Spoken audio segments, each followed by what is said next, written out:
day, ladies and gentlemen. We are on the Brandon Show again, and we are still proceeding with our syllabus, our history syllabus. So whether you are a parent, whether you are a student, you are about to give up on education, then we are here to help you. We have heard your voice and we have said it's enough.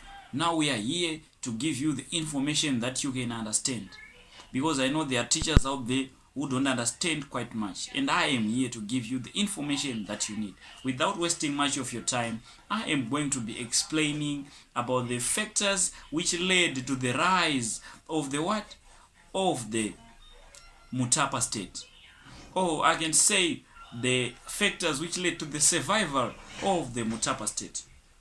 So I'm going to start with the first factor which led to the survival of the Mutapa state. I am going to be fast in this video. However, I'm going to be explaining in fluence. I'm going to be very fluent. I'm going to be very accurate and read information that is going to help you. So grab a book, a pen.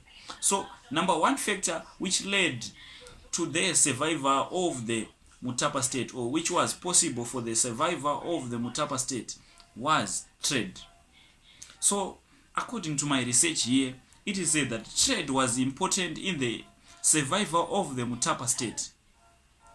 How exactly was trade important in the Mutapa state?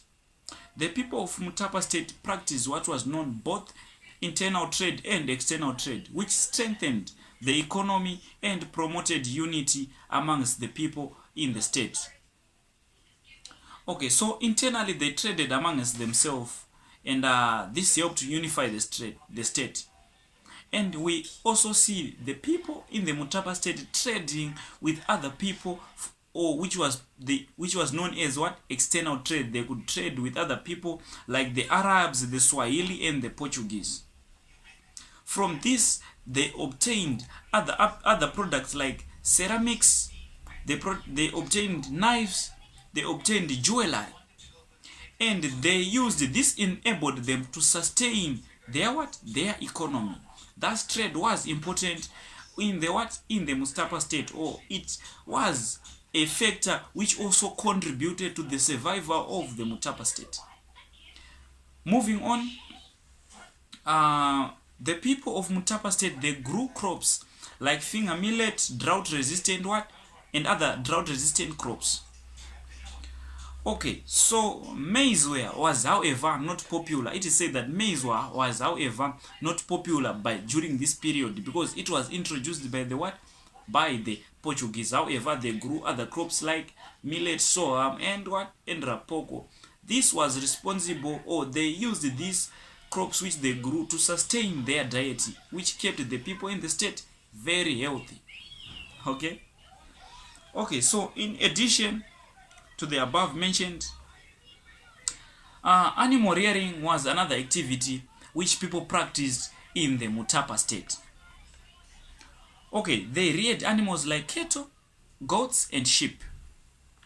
These animals provided them with meat, milk, and they also obtained leather, which they processed for clothing, and they would make clothes from animal skin. And they could also use animal skin to make other items like drums. Drums. Drums. They used those leather they obtained from animals to make drums. Thus, animal rearing was responsible. Don't forget that we are talking about factors which led to the rise of the survival of the Mutapa state. I talked about trade and I talked about rearing of animals. Okay, moreover, we also see mining was another activity which led to the survival of the Mutapa state. So in the Mutapa state, they mined minerals like gold, copper, iron, silver, and they also obtained ivory.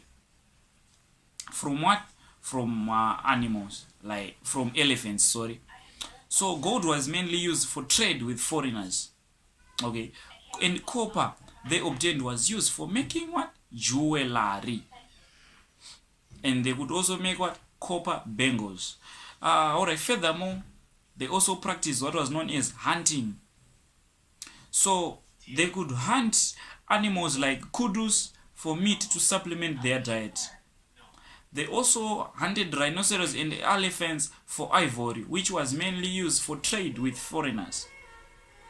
Animals like cheetahs and leopards were hunted for the precious skin, which again were used for trade and were also used for paying tribute to the king. So they are also hunted animals like cheetahs, those vicious animals, lions. So after killing that animal, they could use that animal to pay tribute to the king, or they could use that to trade that skin to trade with the foreigners. That this enabled the state to survive for a long period of time. We also see religion contributing to the rise, or religion contributing to the survival of the Mutapa state. This is because the religion was used for appointing kings. Religion was also used in different ceremonies like the rain-making ceremony.